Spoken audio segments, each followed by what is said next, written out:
তো জায়গাটা দেখলে হ্যাঁ ঠিকই দেখেছো, ওই জায়গাতেই আজকে কাজ ছিল। তো চলো যাওয়া যাক।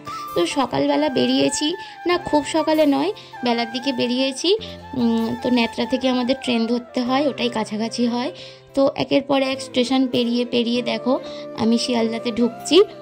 আর হ্যাঁ, মিডিলে আমার বাপি ছিল, যাদবপুর থেকে বাবিকে ট্রেনে নিয়ে তারপরে একসাথে শিয়ালদাতে নেমে আর একসাথে তারপর যাচ্ছিলাম। কাজটা ছিল সন্তোষ মিত্র স্কোয়ারে। তো সন্তোষ মিত্র স্কোয়ার বলে জায়গাটা আমি এর আগে নাম শুনেছি, তবে একা একা কখনো যাইনি, তাই বাপির সাথে গিয়েছিলাম। তো ওখানে একদম খুব বেশি হাঁটতে হয়নি, কাছাকাছি ছিল লোকেশানটা। এবারে চলে আসি কাজের কথায়। তো আমার ক্লায়েন্টের চুলটা দেখতে পেলে কতটা শর্ট, তো এই হেয়ারে আমাকে বান করে দিতে হবে উইথ অ্যাডভান্স হেয়ারস্টাইল দিয়ে। তো তোমরা দেখো আমি কিভাবে করতে থাকি। তো কাজ করছিলাম, সত্যি কথা বলতে দিদিভাইয়ের ব্যবহার নিয়ে কোনো কথা হবে না, খুব ভালো ছিল। আর আমরা অনেকটা দূর থেকে গিয়েছিলাম। তো মাঝখানে সত্যি কথা বলতে খিদে আমাদের তেমন একটা না পেলেও ওনারা টিফিনের ব্যবস্থা করেছিলেন, আমরা খেয়ে নিচ্ছিলাম। তারপরে এই যে আবার এই গল্প করতে করতে হেয়ারস্টাইল করছি। দিদিভাই আমাকে একটা ছবি পাঠিয়েছিলেন আর বলেছিলেন ওই রকম করে দিতে হবে। আমি কি বলেছিলাম, দিদিভাই তোমার হেয়ারটা কতটা শর্ট, আমি জানি না কতটা করতে পারবো, তবে চেষ্টা করছি। আর তোমরাই দেখো আমি করতে পেরেছি কি না।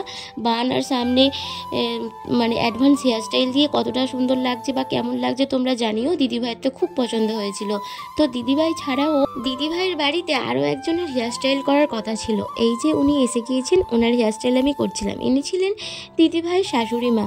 তো এনার হেয়ারস্টাইলটা যেভাবে আমাকে করতে বলা হয়েছিল আমি সেভাবে করার চেষ্টা করছিলাম। ইনি একটু এজেড মহিলা ছিলেন, তোমরা দেখতেই পাচ্ছ। তো এজেড মহিলার উপরে কিভাবে কেমন হেয়ারস্টাইল করা উচিত বা কোন হেয়ারস্টাইলটা যাবে সেটা মাথায় রেখেই আমি কাজগুলো করছিলাম। আর দিদিভাই বলেও দিয়েছিলেন তুমি তোমার মতো করে ওনার মুখে যেটা মানাবে সেটা তুমি করে দিতে পারো। তো দেখো মানাচ্ছে কি না, আমি সেরকম করার চেষ্টা করেছি। আর সত্যি কথা বলতে যে আন্টির মানে করছিলাম হেয়ারটা, ওনারও খুব পছন্দ হয়েছে। এই যে আমার এখানে হেয়ার পুরোপুরি ডান, আর হেয়ারটা করার পরে না ওনার মানে ফ্রন্টে অনেকটা হেয়ার ফাঁকা ছিল, তো আমি সেটা একটু ফিল করে দিচ্ছিলাম। আর এই যে ফুল লাগিয়ে হেয়ার কমপ্লিট করে দিয়েছি। আর নেক্সট দিদিভাইয়ের ফুল লুক তোমাদের সাথে শেয়ার করলাম। দিদিভাইয়ের এখানে শাড়ি ড্রাপিং, হেয়ার আর মেকআপটাও আমি করে দিয়েছি, তবে মেকআপটা ছিল ওনার প্রোডাক্ট দিয়ে ওনাকে করে দিয়েছিলাম। তো মেকআপটা কেমন লাগছে আর হেয়ার শাড়িটা কেমন লাগছে তোমরা কিন্তু জানিও। দিদিভাইয়ের কিন্তু খুব পছন্দ হয়েছিল, সেটা আমাকে পরে জানিয়েছে। তোমাদের সাথে রিভিউটা পরে শেয়ার করে দেব।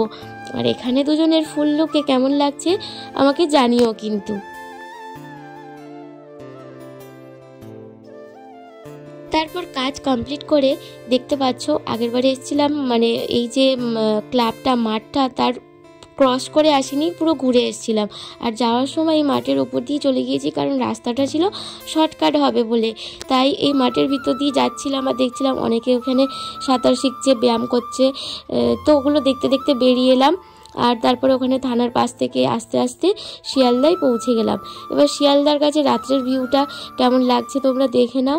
আর ওখানে প্রচণ্ড ভিড় ছিল, জায়গাটা সত্যি মানে একটু সাবধানে থাকার মতো জায়গা। তো আমি একটু ভয়ে ভয়ে ভিডিওটা করছিলাম, কিন্তু দেখতে সত্যি কথা বলতে খুব ভালো লাগছিল।